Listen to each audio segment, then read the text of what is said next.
Hello, welcome back to Dragon Quest IV, Chapters of the Chosen. Last time, we finished the game for real this time.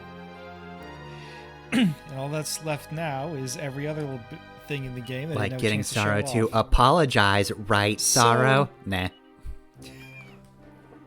Yeah, not in the game. So, the Fungeon. That was a pretty fun dungeon. Who'd like to do it 7 more times? What if I don't?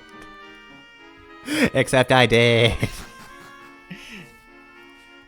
I was gonna say, yeah, you're playing along. I don't know if you went ahead and got everything that you can Yeah. get by repeatedly doing the So, Fungeon. yeah, I didn't think there'd be anything else to spoil, so, I just went along a little bit ahead so I'd have an easier time against Amon, and, yeah, I did, but, this... this one does some shit. I think it makes sense to do the Fungeon more than once before you Yes. fight Amon. Just so you get to see Sorrow in action, you level him Yeah. up some more. But it's not what you would think to do. You would think, oh, we've got Sorrow, time to go to the final You'd boss. think, I've already done the chicken and egg thing, surely there's nothing else, but nay, there is. Okay, I want to point out, I've reached the boss fight in one of these runs. Look at like how fast that's going and realize I still have like the rest of the dungeon to do in the slowest runs. Think of how long that boss fight must have lasted for it to be sped up and still take this Yeah, long. so, I remember a while back you were vaguely describing, the post-game of Dragon Quest IV and having to fight, the same boss, but it gets easier because it doesn't change. And that is technically correct, but they're still annoying. Yeah, I think they might boost their stats somewhat between fights. It's not anything I can easily it's check. or not enough to prove. be noticeable. The main thing really comes down to, do they get a good first turn? If so, you die.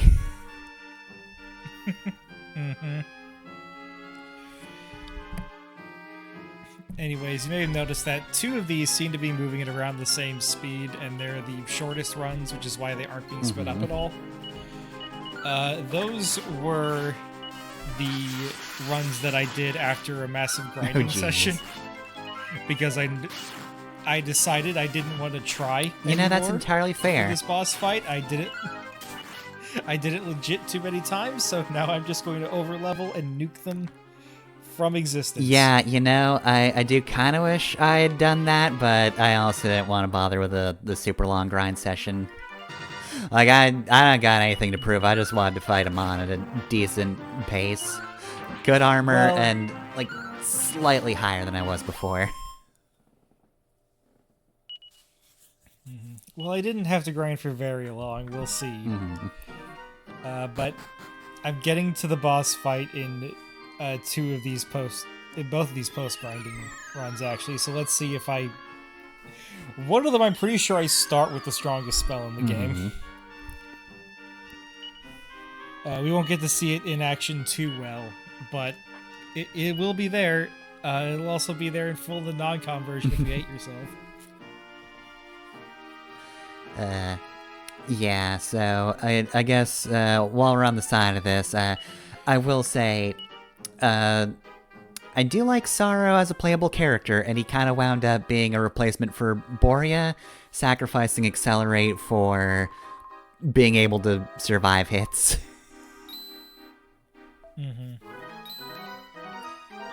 Yeah, I was planning to go over spell lists later and just sort of, a general, not ranking your tier list. Oh, there's Magic Burst. Oh, hey, we get that, cool.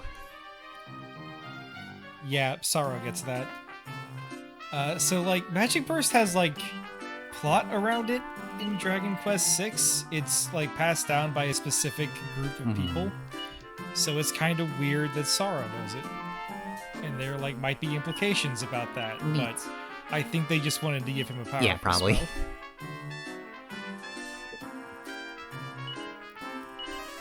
Anyways, I did want to point out another spell that Sorrow learns. Oof.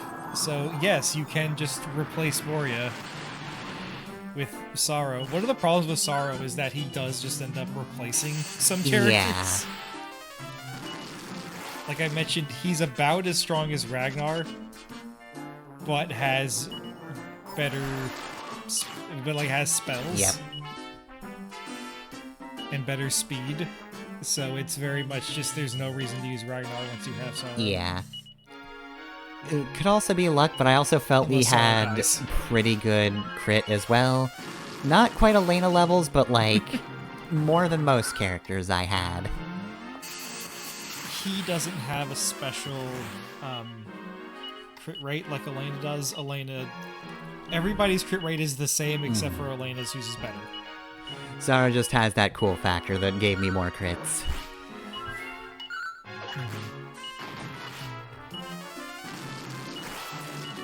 But yeah, against Amon, I did Sophia, Sorrow, Elena, and Mina. Anyways, we'll show off what I got for doing all those boss fights, but first, I want to show off some of this grinding session. We're back here hunting King Metal Slimes, fighting these weird bat dog things.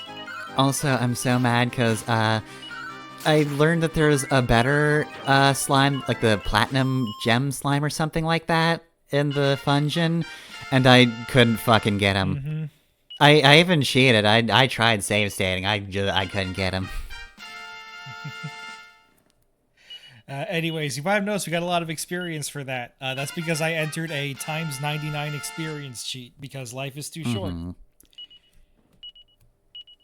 My plan was to get to level 60 because that's the point where Sorrow unlocks Magic Burst, which is his final spell. Which is insane because you may have noticed we're at like level 30 something. Yeah, like we're a little under level 40 overall before all this. In general, mid to late 30s is where you'll end up in this game. That cap gets moved back a bit. Not cap. That rage gets moved back a bit by the post game, but not as much as you really think. not much because you were still a little under level 40, and I think I was around level 40 when I finished. Like maybe a little over, but definitely not level 60. Like at that point, you are definitely chumping the final boss. And I was 5 runs into my 7 runs that you saw there. So that's sort of why I took the time to do this grinding. I wanted to make sure we actually got to see every spell get learned. And we did get to see them in use, but because of the nature of the Fungeon redos, we didn't get to see them in full screen, I'm sorry.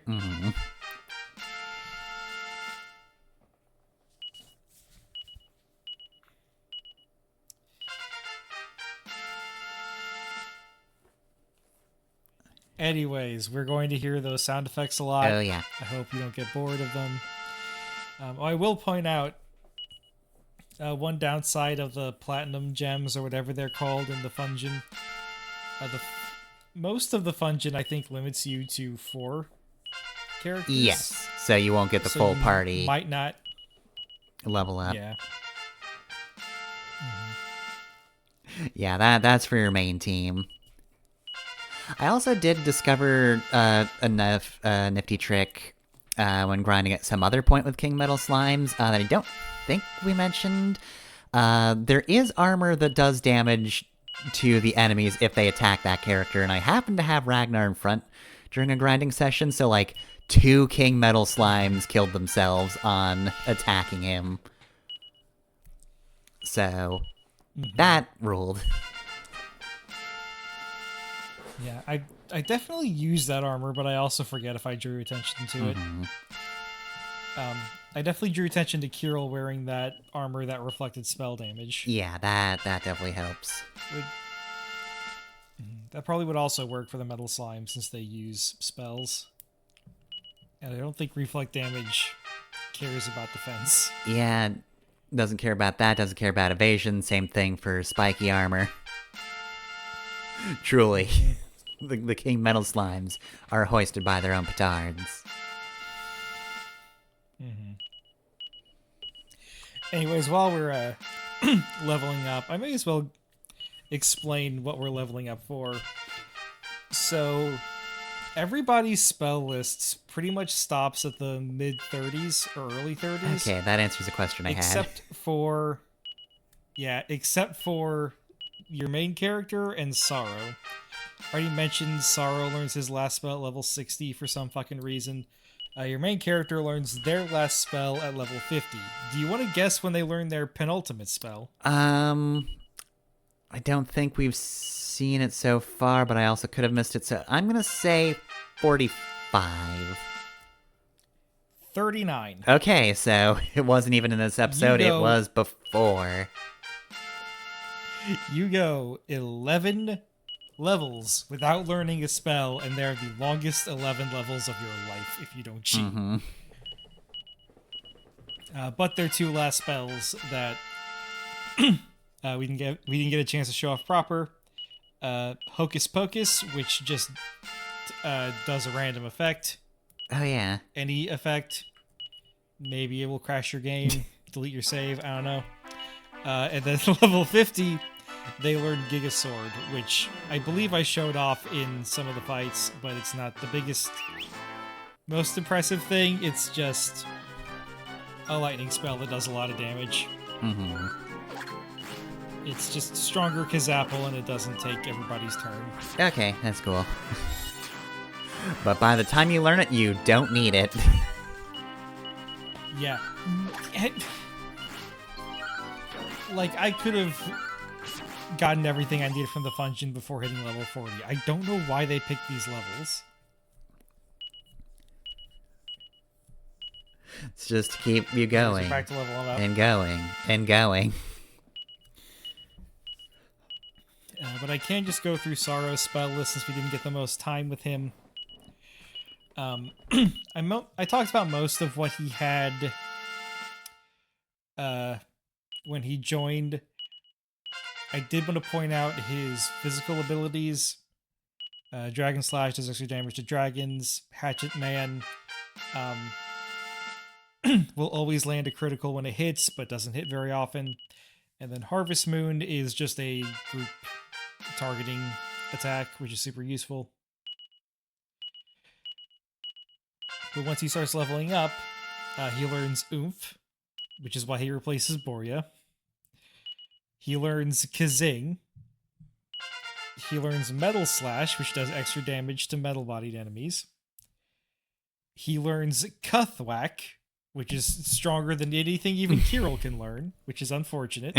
Uh-huh. Thin Air, which is another multi-target physical attack that uses no MP, but it targets everyone. Disruptive Wave, which removes all magical effects. Oh, you which get we to have learn through our sword, but he can just do. Okay, yeah, fair point, but still, that's kind of cool. He can learn Puff to turn into a dragon. He can learn Lightning Storm, which attacks every enemy with lightning. Lightning, as I mentioned, is the element of the hero in Dragon Quest. So if there is a character that is similar to the hero but not the hero, they like to give them lightning abilities as well in some manner, but never zap. And as I mentioned, the last spell he learns at level 60 is Magic Burst, which just uses all of his MP and then does damage proportional to how much MP he spent. Mm-hmm. His level up, the levels at which he learns spells makes a bit more sense. Lightning Storm's level 53, Magic Burst is at 60, so it's not as wide a gap as your main character has, but still, you're not seeing Lightning Storm in a normal playthrough. Unless you're really bad at the game and you need the stat advantage to deal with the fucking Chicken Brothers. Or the Egg Brothers, depending which one you ask. Yeah, and if you get to the point where you have that spell, yeah, you're probably set. Yeah, looking at the spell list, like, you've already mentioned stat-wise, he sort of replaces Ragnar.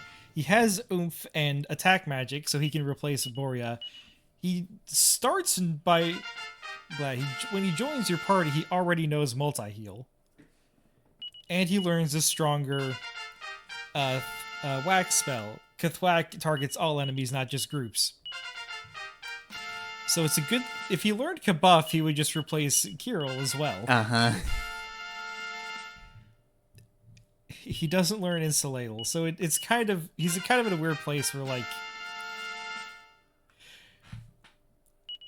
He can't really replace your healers, so you'll need to bring one or the other. Mm-hmm. But he can I almost help wish upkeep. that Yeah, I almost wish he did replace one just so you could bring the other. Mm-hmm. Also, he doesn't Kabuff replace and Insulatal. Maya, but he does also take her cool, unique thing. Like, he doesn't Yeah, have fire he spells, learns but he Puff. does have dragon. Mm-hmm. He does also learn Kaboom. He starts with Kaboom, actually. Oh, and he also starts with Crackle, which is another... Yeah, Boria, you can go retire now. Mm-hmm. Oh, thank goodness. I do not trust this man. However, I'm going to the cart Yeah. and I'm not leaving. I have the spell list pulled up. Unfortunately, the easiest spell list to navigate that's organized by character is in the Brady Games guide. So going through my PDF of that, I'm trying to see if there's anything that any character learns that I didn't get a chance to draw attention to. You have mentioned I Borea's... forgot the Borea. Oh, go on. I forgot the Borea learned Peep, which lets you see in the treasure chests.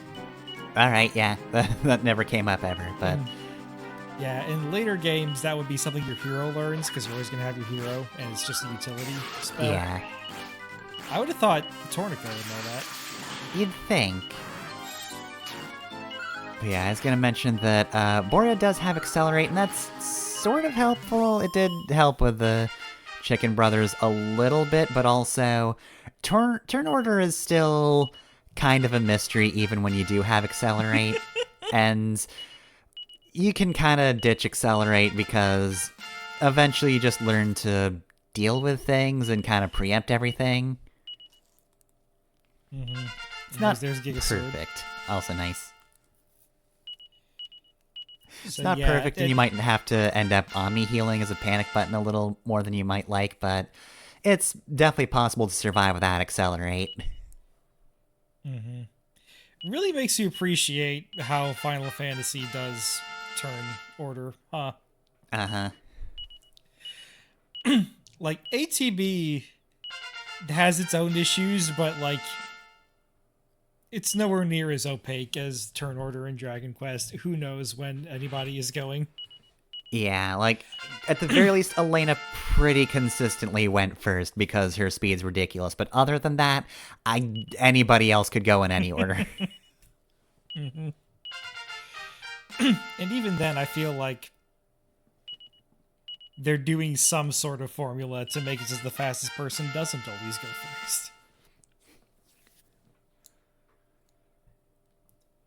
But who knows if that's real? Mm-hmm. Anyways, Borea's strongest spell here is Crackle, which only targets a group, as opposed to Crack, which targets all enemies. It's not that Borea doesn't have a niche. It's just that he's just an oomph bot by the end. And once you get Sorrow, you have somebody else who knows oomph. Yep. So you can just put the hot belly dancer spellcaster in your party all the time and not have to worry about the old man ever again.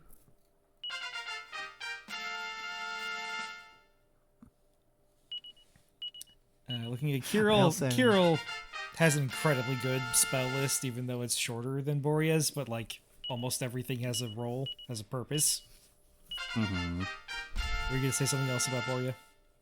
Not about Borea, but I'd also just like to draw attention to the fact that Elena's at the point where she's not really getting any stats because I assume she's maxed out on anything she needs to be good at. Yeah, that's the most irritating thing about watching all these levels is that, like, yeah, you don't even get stats past a certain point other than, like, HP. And even And like, then, sometimes you don't get that.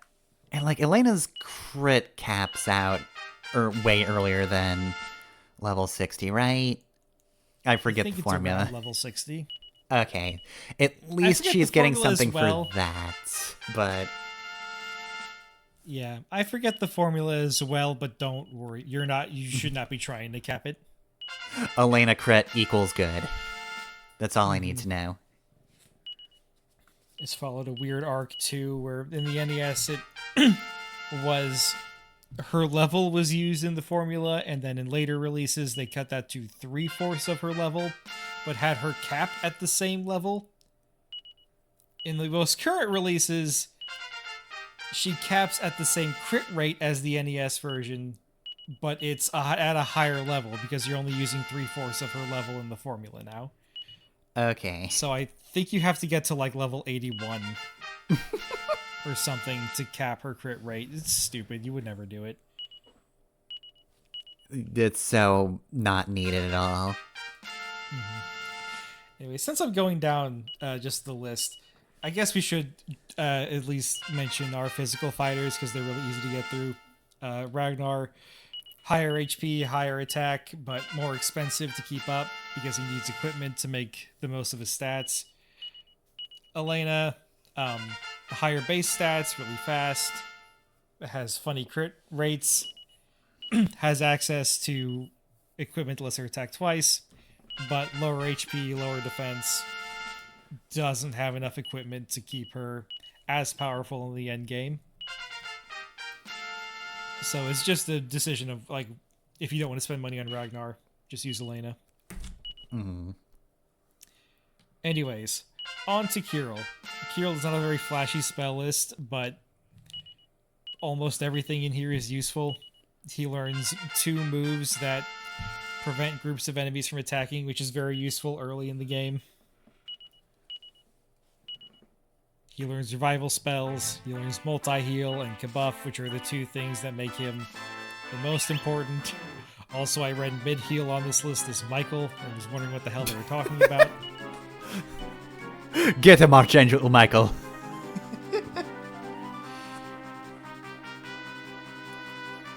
And I have him equipped with the Miracle Sword, which is actually the second strongest sword he can equip. I never drew attention to this because putting it on Ragnar it makes the most sense, but almost anyone can equip the Liquid Metal Sword. Okay. If they can equip sword, they can just do that. Yes, Sophia can, which probably isn't shocking, but Kirill and Tornico can also both equip the Liquid Metal Sword. Well, I There's guess not really if you get a reason- lucky crit on Tornico, that's your best bet. Yeah, that's the funniest option. Speaking of Tornico, he's up next. He does learn spells, but they're all field spells, and he learned them all in his debut chapter, I'm pretty sure. Mm-hmm. 2 of them were only useful in the NES version, which lets him locate nearby settlement and determine how many treasure chests are on the floor of a dungeon. Mm-hmm. Padfoot still has his uses. Whistle is probably the most important just for grinding purposes. Also, I don't remember seeing this, but apparently he can equip an item called the Flail of Destruction. I don't even remember seeing that one. It can be used to attack all enemies at once. Maybe it's like something in the Coliseum or the casino that I didn't go get. Mm-hmm. There isn't a Coliseum that's Dragon Quest VIII. And the re-release of 3. The HD remake. Also, I think Tornico has a better HP growth rate than Ragnar. And that's about the only advantage he has on anyone in stats. And, like, defense helps Ragnar, so that's not even that impressive. Mm-hmm. You still got the better armor. Yes. Anyways, next up is Maya, who I've managed to be normal about this entire Let's Play. She's very much a attack-focused mage.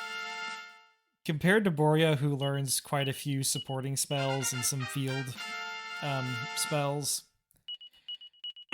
Well, Maya learns Zoom and Evac, but there are no buffs in Maya's spell list. Biggest some downside, debuffs. honestly. Yeah. But she learns Kafrizzle and Kaboom towards the end, which make her a nightmare for bosses and for random encounters, respectively.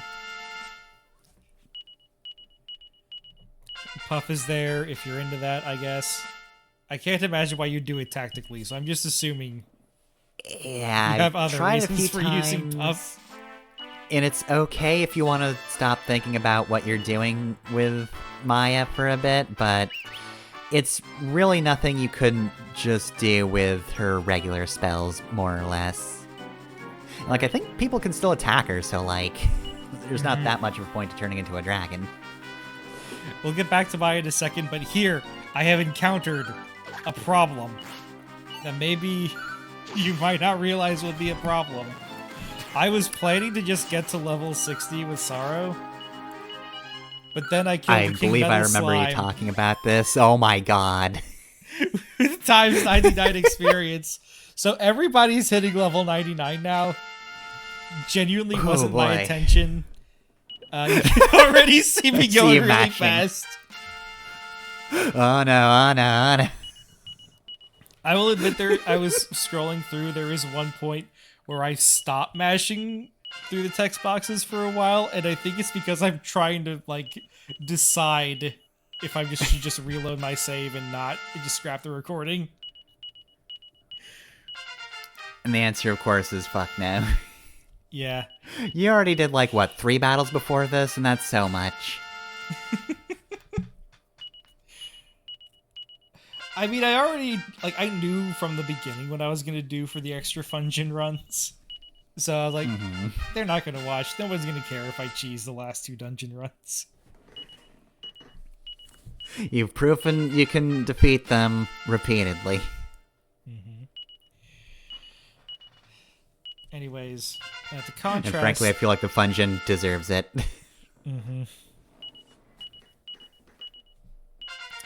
To contrast Maya, Mina's all about support, but she doesn't learn the supports that you'd hope. Like, it's weird that she doesn't learn oomph. It's weird that Boria's the one to get oomph. Like, I get not putting Kabuff on her because you don't want her to just be a copy of Kirill. But with the way the spells are distributed, Kirill is just kind of a better healer in pretty much every situation. And if you're dealing with breath attacks, you'll have Mina cast Insulatal and then swap her in for Elena, who's wearing the armor that reduces fire and ice attacks. Or Ragnar with that type of armor. Like, Insulatal is useful, you're going to use it in the final battle, but there's not much reason to keep Mina in afterwards. She can also equip the Liquid Metal Sword, by the way. Alright.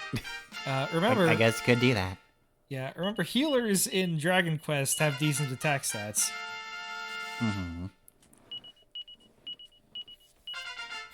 But the final spell... I would say that, the tactic you presented early on was actually really useful of just having the computer do it. Just having the computer know when to heal and who to heal, you know, beforehand, or afterhand, really. Honestly, pretty good tactic. That got me through a lot of this game. Mid-heal also does diminish a little bit towards the end, because there's, well, not mid-heal, multi-heal, rather. Because there's no second multi-heal. And I was noticing, especially for the Fungeon boss, definitely, obviously isn't as good as Omni-heal, because it's Omni-heal, but yeah, since he doesn't get a second one, it does diminish a bit for what you can do. But Kabuff never stops being useful. Oh yeah, no, that was... I kept Kirill to the very end for those fights, because you need those. Yeah, that's... Like, I like having a useful spell, but it is kind of... I don't know if I agree with the idea of, like, Kirill's the only one with Kabuff, so you have to use Kirill because you need to use Kabuff. Because the alternative is just Yeah, I grinding was to a able higher to... level. I managed to get through a pretty good chunk of the game without Kabuff. Definitely not for the wall bosses. He's necessary for them. Yep. So mean, I can't believe they did that. Anyways, the last spell that Mina learns is Kerplunk, which you may remember sacrifices the caster's life to resurrect all of their party members. Not useless, and in some games, spells like that are how you destroy the game.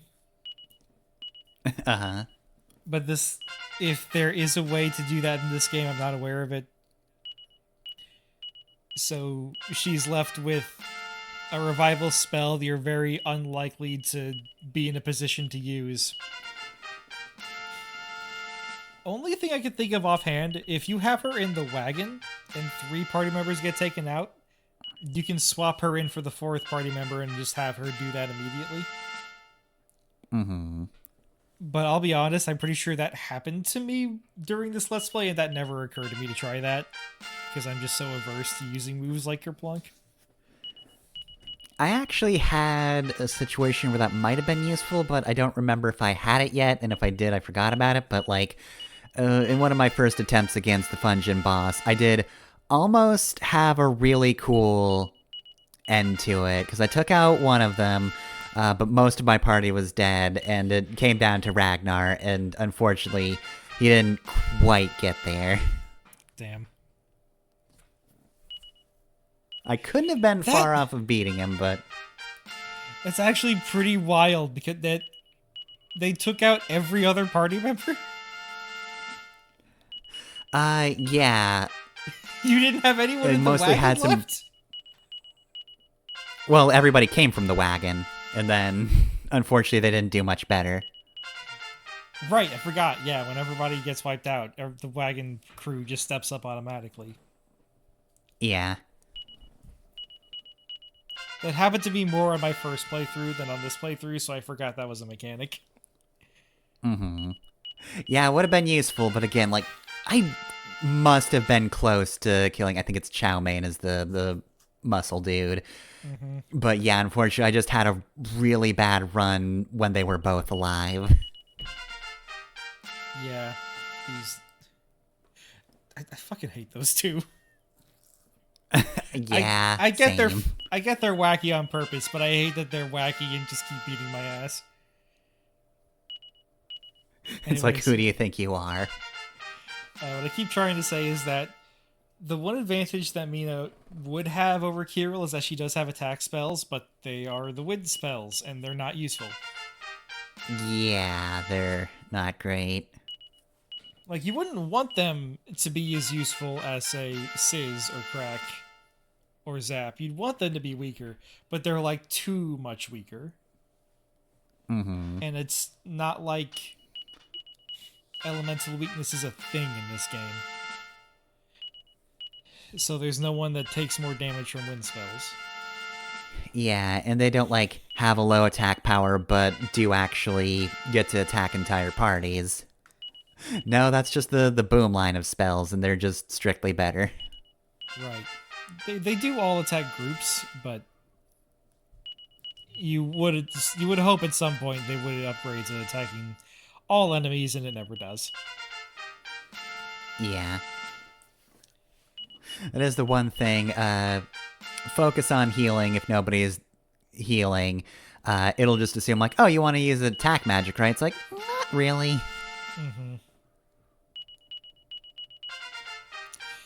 Honestly, the biggest advantage that Mina has is the silver tarot cards. I forget if she's the only one that actually can use them.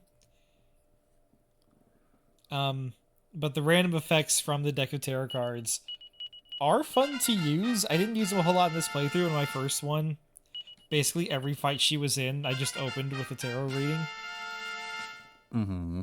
And then followed it up with a second tarot reading, because you get 2 safe ones. And then on the third, I think it's a 50% chance that she'll kill your entire party. Mm-hmm. And then the fourth is like a 99% chance or something. Fourth time is you're getting the tower. No, the tower is good. I forget. The tower damages all enemies. I forget. Okay, I thought you meant for real tarot. I'm like, that's Yeah. the one you actually don't really want. No, for real tarot, the tower is everything good. The tower is great googly moogly, it's all gone to shit. Mm-hmm.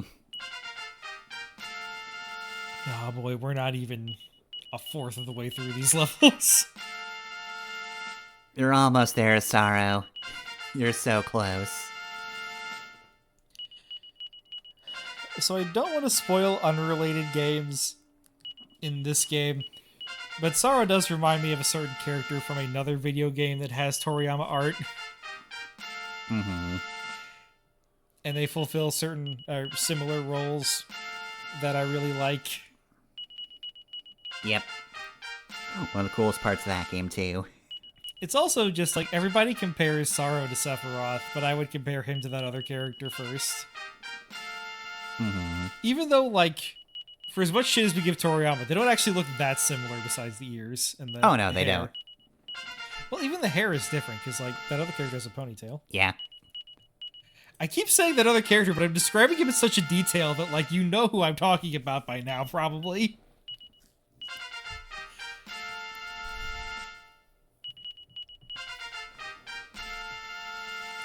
I will also say, Sorrow was definitely going up in stats to the very end, but Elena has been hitting Yeah, this is the point where I'm like, halfway okay, through. Okay, I can't. Well, not even halfway through. Oh god, what do I do?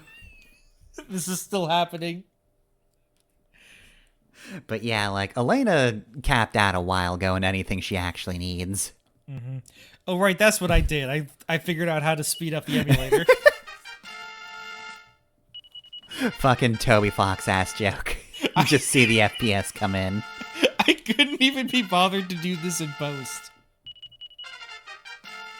I had to do this. I mean, in if you did it in emulator. post, you would have had to do that in real time. Mm-hmm. But yeah. That was Elena already stats. several minutes. I can't even tell if she's gaining HP or not.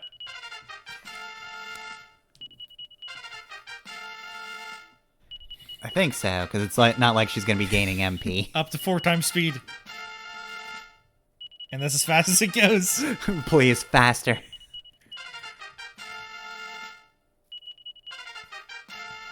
This is great. It's like I left a joke for future me that I would forget about.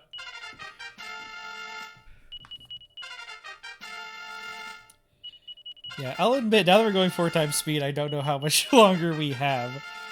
I don't think we'd have the time to do like a proper ranking or even like a tier list. But I feel like we have a general sense of like which characters are helpful and which ones aren't. Mm-hmm. I love how you can tell how often I'm questioning my life choices in these level up screens. I would have thought it was every other second, honestly.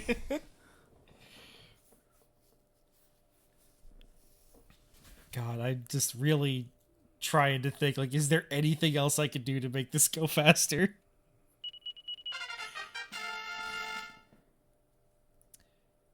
But Do I go out and buy a turbo controller? it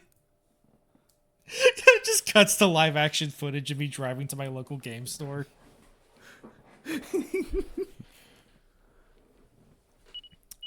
Anyways, while we're still struggling through all these levels, I'm gonna learn who's actually watching the Let's Play at this point, because if they don't tell me to go fuck myself for this, they're not watching the Let's Play. But of the 9 characters that we have, because I don't want to count characters like Sparky and Tomfoolery, Yeah. I never use Sparky. Yeah. Which would you say is the least useful character in this game? Least useful. Might have to be I was gonna Tornico. say, it's gotta be Tornico. Like, he's got things he can do, and he's theoretically entertaining, but I never really found myself thinking, like, I really want to use Tornico right now. Mm-hmm.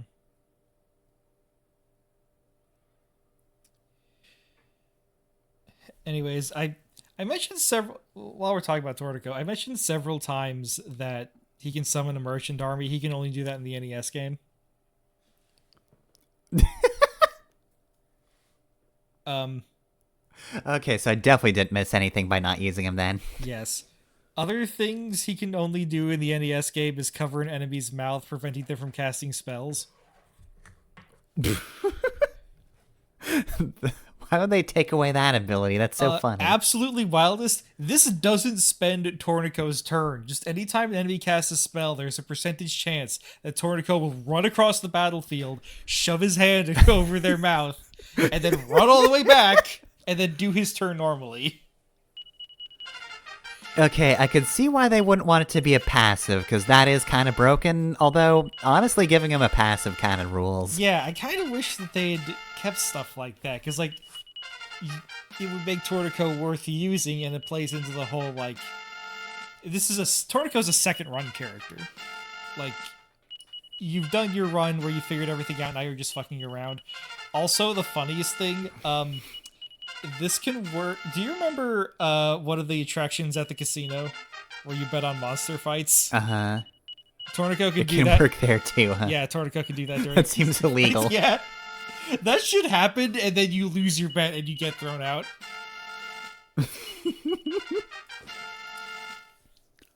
But one other thing that they changed, he can trip and get a crit in both versions.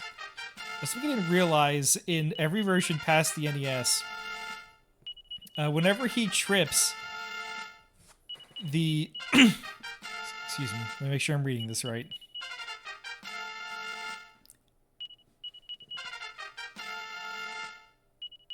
No, I don't like how this is formatted. I'm not sure if I'm reading the right thing. There we go. So whenever he trips and gets a crit on the enemy, that enemy is now more likely to be crit. Whenever another character is targeting that enemy, the base rate for crits raises from 164 to 116th. Oh, that's actually pretty cool. Elena's critical formula uses that 164th number.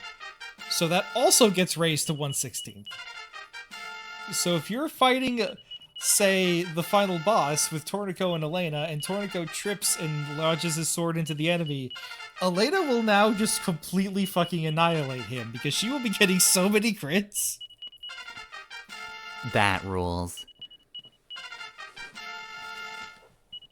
Oh man, I did actually keep the double hit weapon for most of the... Actually, no, all of the game, because when I tried to use the Poison Claw, it was against the fucking Punch-In boss, and that didn't do that well against them.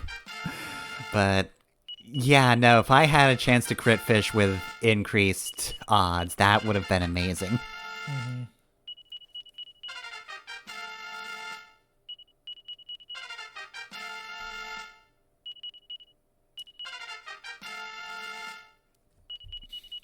Well, it's good it has that secondary effect, because otherwise, yeah, that's, not a lot Tornico can do. Mm-hmm. Unless this Dragon Quest wiki entry is just lying to me, and they put that in there because they know nobody's checking Tornico's page.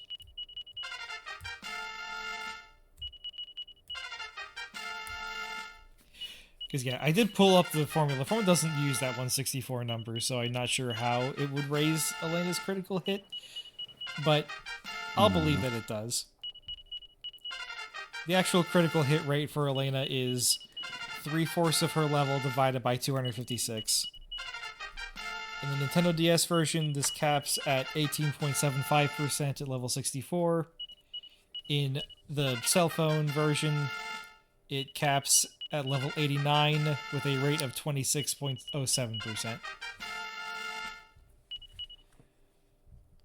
In the NES version, it was just her level divided by 256, so it would cap at level 64 with a rate of 25%.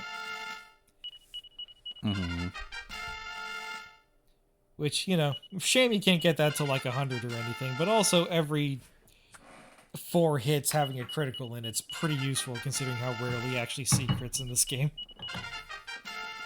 Yeah, I mostly saw it otherwise from Sophia and Sorrow. Though also, Ragnar didn't use quite enough to really see it that often.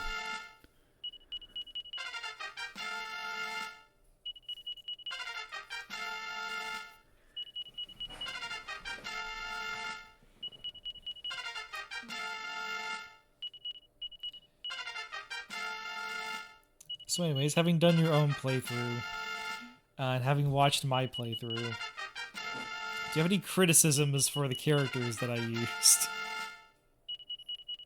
Not really. I think keeping a good flow of characters does make it more interesting. You changed it up more than I did. I mostly kept Sophia, Elena, Mina, Maya. That's what I thought you'd do.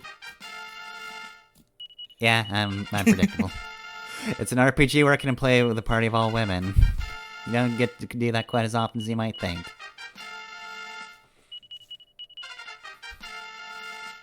Yeah, no, in Dragon Quest III, you get to make your party from scratch, and yeah, I also used all women. Don't judge me.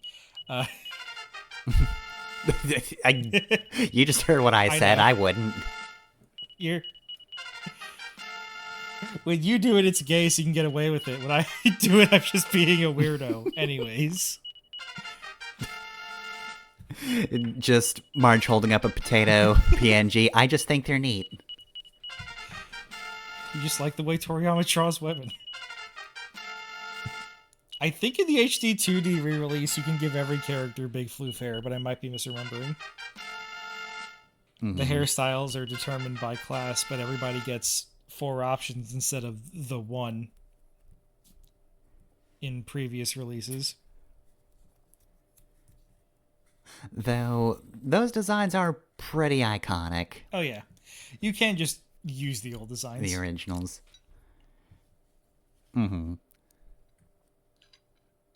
That's one of those. Even I know some of those anyway.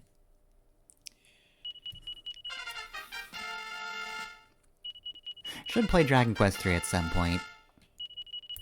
Yeah, just don't do what I tried to do and have a character of every class. I think they want you to have, like, your main party of 4, and then you'll have the option to swap classes around for those characters, and that's better than having an extra character in a different class, if that makes sense. Yeah, I can see that. Etrian Odyssey is also kind of similar. Like, you can have a character for every class. It just means you have to grind a bit to make sure everybody's caught up. Or, I don't know, track down a save editor or something. Just an idea. Yeah, and similar things for Dragon Quest 3. You just have to grind more, and Dragon Quest is already a pretty grind-heavy game.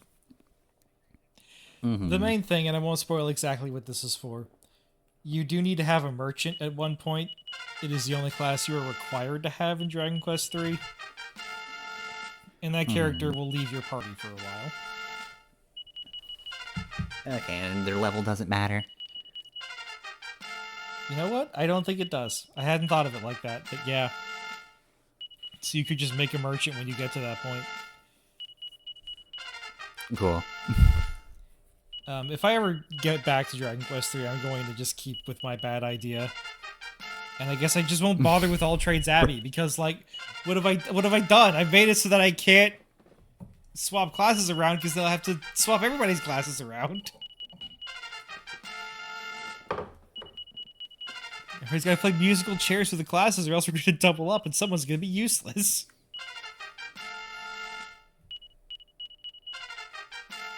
So we're on Tornico now, but we did just have Boria, and he had capped out agility at one point, which is wild, but yeah, Boria's also one of the faster characters of the game.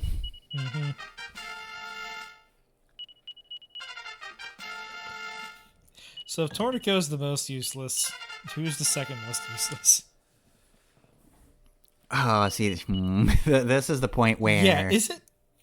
I don't want to give an answer. Isn't it wild that we've reached that on character 2?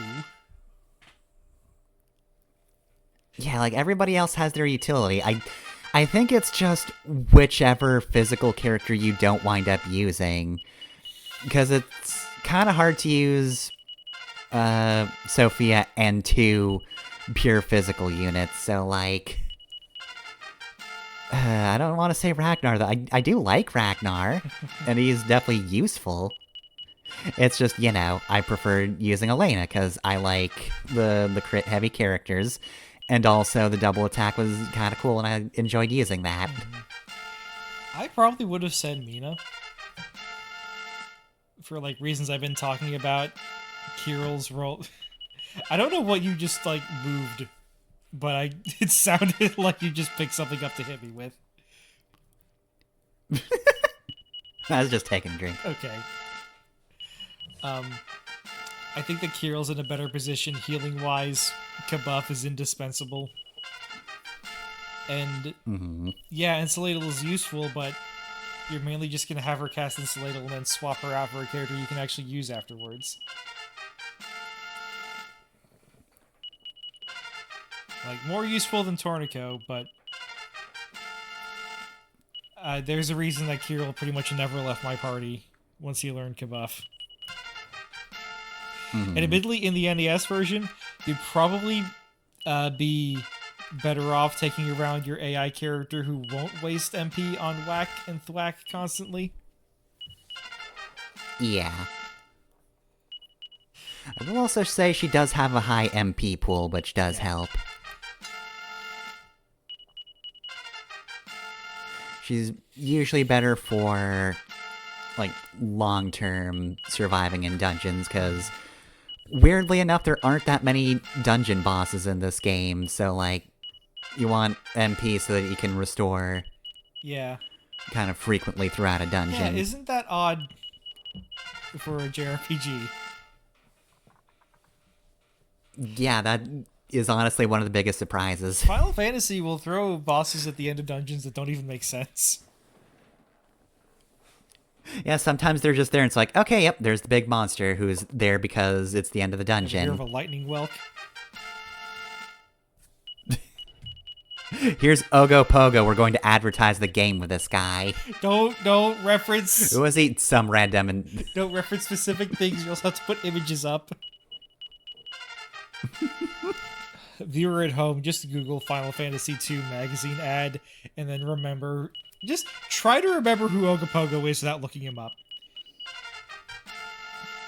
I couldn't. I needed to look it up, and I don't think that boss has the clause implied by the magazine ad. So I will take the time to remind you that, because it's a magazine ad for Final Fantasy II, they mean Final Fantasy IV, but, you know. Yeah. But yeah, it is so wild that, like, the biggest challenges in this game aren't even in dungeons. It's just, you waltz up to these guys in their castles, and they kill you. Sorry, I'm thinking about Ogopogo now. It just sounds like somebody who doesn't care about pronouncing Spanish properly trying to say Acapulco. It's like if my dad took a trip... I mean, given what they do with the Freets, that wouldn't be the biggest surprise. Like, if my dad took a trip to Acapulco, he would call it Ogopogo.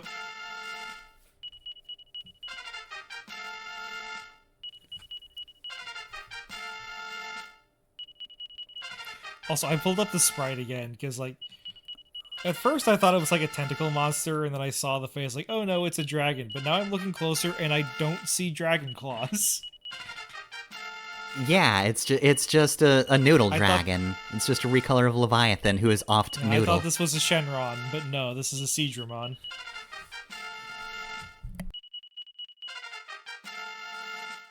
Well, I got half of that at least. Anyways, probably not the best sign that we're talking about a weirdo ass random boss from Final Fantasy IV instead of Dragon Quest. Yeah, now that you've finished the Dragon I Quest, mean, the fact that we managed to get this far is now that amazing. you've finished the Dragon Quest game, do you still prefer Final Fantasy?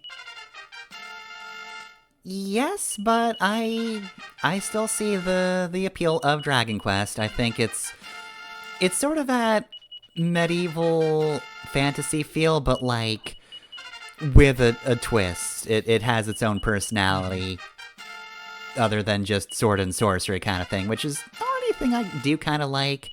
It's one of those aesthetics that people are probably tired of, and yeah, it kind of gets used for junk food kind of things, but I still kind of appreciate it, just a good sword and sorcery setting. But this one has that, but also just a lot of goofy fun things, and I can appreciate It'd be that. weird if that setting went away entirely, but I do wish there were more American things that were able to capture this sort of tone for it, where like it's goofy, but I don't feel like anybody's elbowing me in the ribs constantly. Yes. Like, they have faith in the audience enough to trust them. Like, yeah, they'll know it's goofy. You don't have to tell them it's goofy. Yeah, that is a problem that often crops up in a lot of Western things, unfortunately, is just kind of being embarrassed about things being silly or source material that isn't just straight-laced, But, like, here's the thing. quote-unquote normal stuff. They do that because audiences kind of demand it. Not you or I, but, like, general Yeah. audiences. Like, Dragon Quest has never succeeded in the US. Until, like, very recently, I feel. Nobody gave it the time of day. And part of that was translation problems. Like, it would take so much longer for Enix to get Dragon Quest out than for Square to get whatever Final Fantasy they wanted to release out. So, like, you know, I could play Dragon Quest, or I could play the Final Fantasy that looks so much cooler and is from, like, a later entry. Yeah. Dragon Quest is interesting because I think Dragon Quest 1 was more popular in the States. Not as much so as in Japan, obviously, because it is the game in Japan, but, like, it did get a fair bit of audience, but, Hey. like, I think every game between that one and one of the recent ones is kind of niche in some Yeah, way. it's weird, because, like, all 4 NES Dragon Quest games made it here. But, like, only one of the Final Fantasy NES games made it here.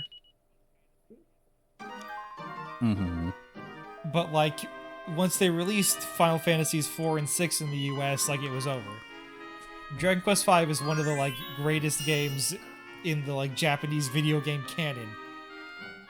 But I feel like Final Fantasy VI would have beat its ass if Dragon Quest V actually was released over here. Also, I just pictured, like, the, like, sheer amount of online backlash if we didn't get Dragon Quest V, we did get Dragon Quest VI. Also, it doesn't help that, like, once Square, like, figured out, like, okay, we know how to market to Americans now, Final Fantasy VII is gonna be fucking huge. Enix did manage to get it together to release Dragon Quest VII over here, and the original release of Dragon Quest VII is the most bloated, unplayable Dragon Quest. You could go easily 2 hours before you reach your first fight. Jeez. And I love Dragon Quest VII, but I played the 3DS remake, which cut a lot of the gaff, or the chaff. I couldn't decide between guff or chaff. Cut a lot of the backtracking and bullshit, but not all of it. And then there's a new remake on the horizon, Anyway. which hopefully cuts out even more of the game. I'm glad that I'm getting less game with every remake. For the sake of preservation, I'm glad the original exists, but I do hope that gets sorted out. Anyway, speaking of bullshit, we're now getting the rewards. Yes. And you're a little sad that I was going to go on and do this, and I can see why, because it does have a funny little trick, we'll say. I remember you telling me about this a while back in more vagaries of just like, oh yeah, you gotta do the last dungeon over and over again for certain armors, but I don't think you ever gave me the number of times you need to complete it, and I probably wouldn't have remembered anyway, and it wouldn't have helped what we'll see in a second or two. Pandemic equipment is good, though. It honestly makes Sorrow pretty fun to use. The pandemonic equipment. Oh, sorry, pandemonic. It's a play on pandemonia. Sorry, I've not used it long enough. I know. This is not the COVID-19 equipment set.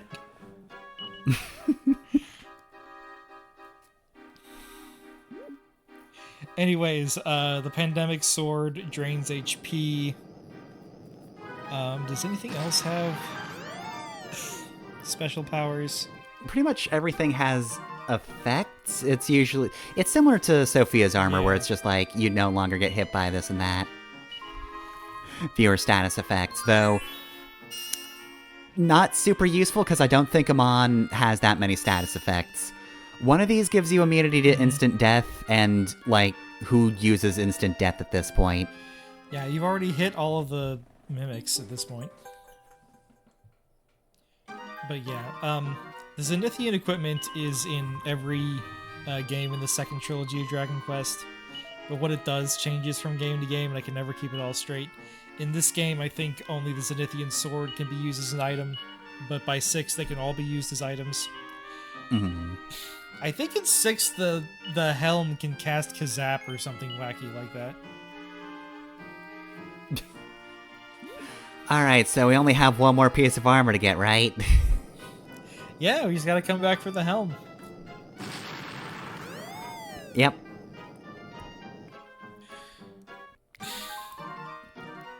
But yeah, this is what they expect you to do. They want you to deck Sorrow out with the... Oh, hey, that's wacky.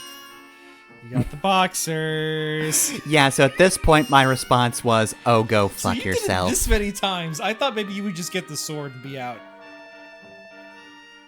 Nope. But, I did remark to myself about another detail on this painting that I hate was correct. I have no idea what you could be talking about. Anyways, the pan... Also, this dialogue never changes. Why would they bother? The pandemonic armor is supposed to be, like, a reflection of the Zenithian armor. It's, dark and devil-inspired, as opposed to the light and angel-inspired.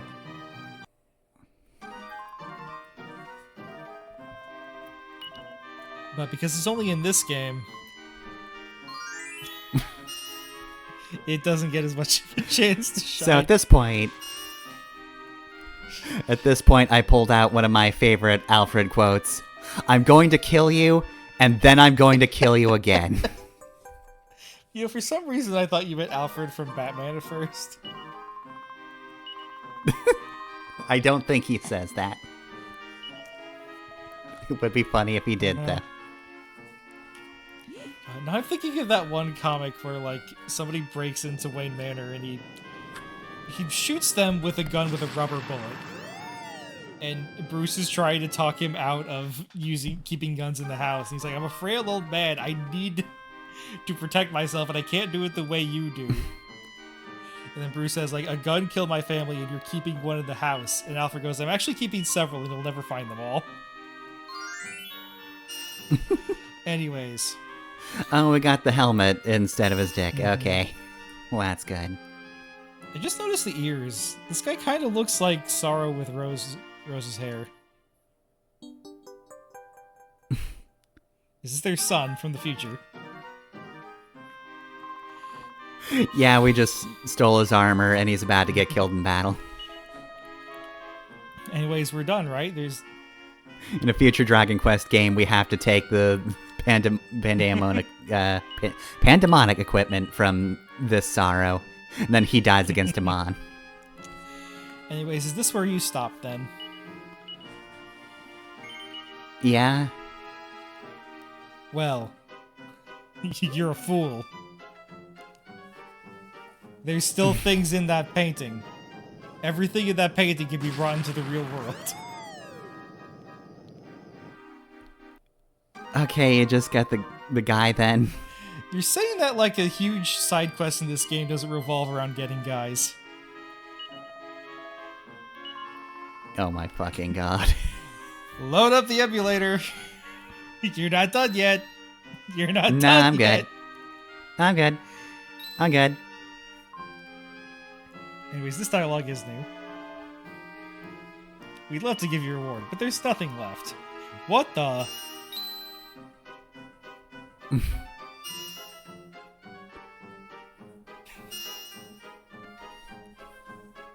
You're still just covering What his the? shame.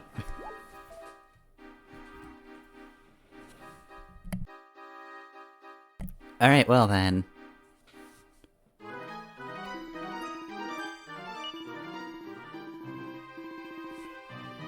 Well, bad news, you're gonna have to jump into a volcano to leave. Okay, so this is Sorrow the Elder. Hey, Sorrow, do you know this guy? Is that your dad? Yeah, I have no idea why he's named that. Also, now that he's not in the painting anymore, he doesn't have red hair, he has black hair.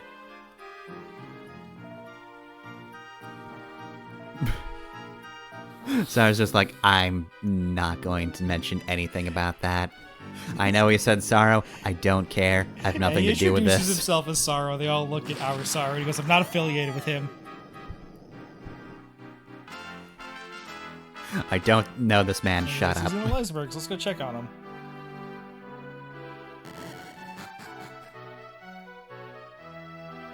Hey, when Eliza gets resurrected, do you think she'd be flattered or creeped out by the fact we named a city after her? Probably flattered. Yet we're ending on a Priscilla Queen of the Desert joke. I can't tell if this is homophobic because it's specifically Priscilla Queen of the Desert. Which I feel like if you're homophobic, you refuse to acknowledge that movie even exists. The thought of it would scare you too much.